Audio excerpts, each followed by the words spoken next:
Hello and welcome back to SirKentSaid.com.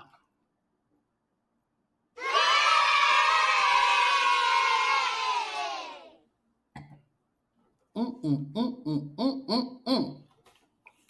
Well, I know a lot of you will be on holiday for a long weekend. Just want to say happy Memorial Day. Be careful. If you fuck up, do it epically. And let's get to this week's review. I wanted to talk about Furiosa, a Mad Max Saga.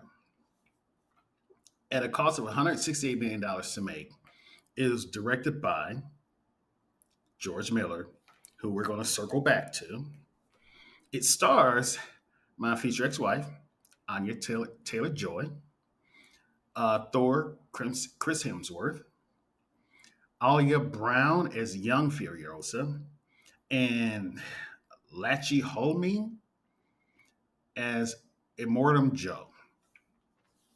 Basically, this movie sets up how Furiosa came to be under the service of Immortan Joe,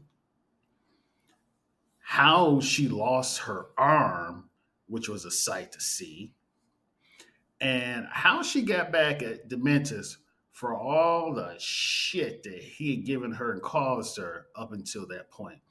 And let me say that the ending of what she did to him, I'm an asshole. And anyway, you go, boy, you got fucked up. You got fucked up. I wanted to circle back to George Miller because it had come out before, but a few people have paid some attention to it recently. That there was beef between, I can't think of his name, Bane, and my other future ex wife. Can't think of her name either. But apparently, whatever Bane was doing or had done something on the set of the first Mad Max Fury Road that starred both of them upset her so much that she felt like she needed to have arm protection on set every day while she was working with him. Now, I know George Miller ain't no principal, he ain't no counselor, but I think he should have said something about that with armed guards walking around your set. Maybe that's just me. Come at me in the comments. Let me know what you think about that. Anyway, like I said, the cinematography once again on this movie was fantastic. I encourage you to definitely go see this on the big screen. Go ahead and see it in IMAX because that's how it was shot and that's how it's meant to be seen. Don't go see it in 4DX like I did, like an asshole, like I said I wasn't going to do, because in 3 hours I was almost thrown out of my seat again. And I don't know if you've ever been to the RDX movies, but they got their stuff to where they have shit spraying in your face too. And I don't know about you, but my immediate concern is how long has that water been in that tank and where the fuck is it coming from? That could be some disgruntled employee.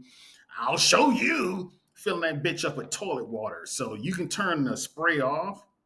But yeah, I'm not going to like, I'm going to see Deadpool, of course, in IMAX. I am not seeing it in 4DX. I'll just find a normal IMAX screen somewhere with recliner seats and serves beer. But cinematography, once again, was fantastic. I did notice that for a guy who made a reputation of doing almost everything practically, I did notice some CGI in a movie that when I noticed it, it kind of took me out of it because it was so shocking because this guy does everything practically. So my thing was, let's build a big fucking set, George. You don't need to do that in fucking green screen. You got the money. Okay, so that was a little disappointing. And by no means was it throughout the movie.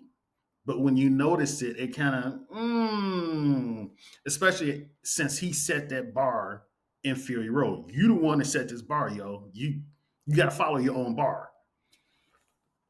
Um, Let's see what else did I like about this movie. I I do enjoy George Miller's attention to detail. I do enjoy his ability to world build, which is important for a 3 hour fucking movie. Yeah. Each or the movie itself was split up into chapters. Very Quentin Tarantino esque.